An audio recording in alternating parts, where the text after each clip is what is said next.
Bonsoir à tous, merci d'être sur RTI 1. Conseil des ministres ce mercredi 12 décembre.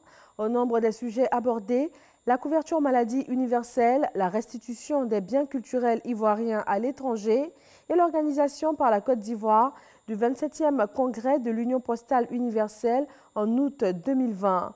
Nous vous proposons un extrait du point de ce Conseil des ministres fait par le porte-parole du gouvernement.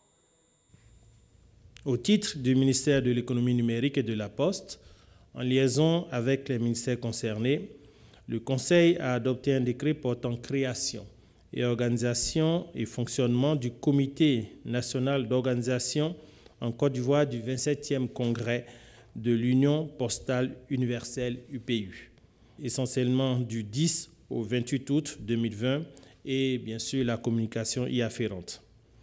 Notre pays a été élu lors du 26e congrès mondial de l'Union postale universelle tenu à Istanbul, en Turquie, en octobre 2016, pour abriter en 2020 le 27e congrès de la dite institution.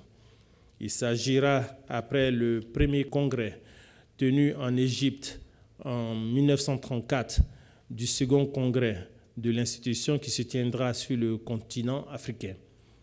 Cet événement important et capital est prévu se dérouler sur une période de 21 jours à Abidjan avec la participation d'environ 3000 personnes en provenance de 192 États membres de l'Union postale universelle ainsi que de partenaires au développement. Conformément aux usages de l'Union, la Côte d'Ivoire assurera la présidence du conseil d'administration de l'organisation à l'issue du congrès durant 4 années.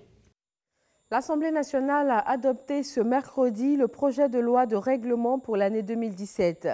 Les députés de la Commission des affaires économiques et financières donnent ainsi quitus à l'État pour l'exécution du budget 2017 tout en arrêtant définitivement les comptes.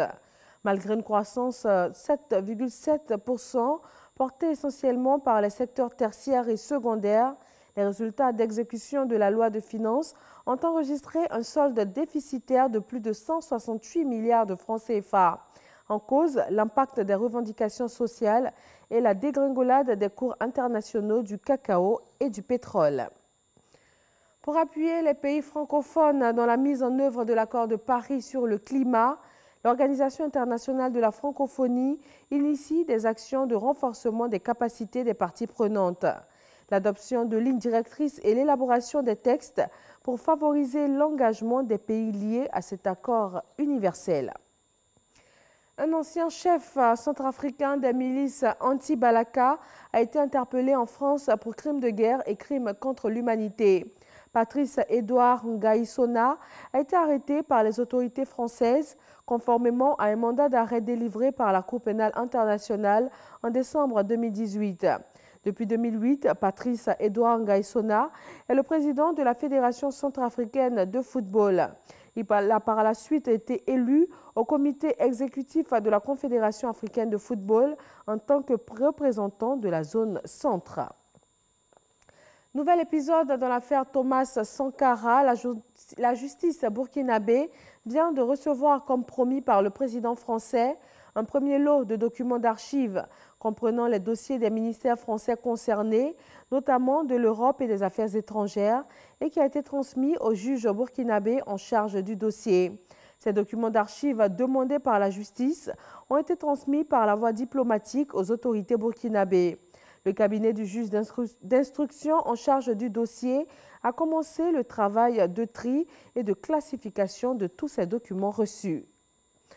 Fusillade à Strasbourg hier mardi, 3 morts et 13 blessés selon le dernier bilan. Le suspect ayant réussi à prendre la fuite est aujourd'hui l'homme le plus recherché de France. L'homme de 29 ans, fiché pour sa proximité avec la mouvance islamiste, a déjà 27 condamnations à son actif pour des faits de droit commun en France, en Allemagne et en Suisse. Des condamnations principalement pour des faits de vol et de violence. 4 de ses proches sont en garde à vue. Et voilà, merci de votre attention. L'info régionale tout de suite et le journal à 20h sur RTI 1.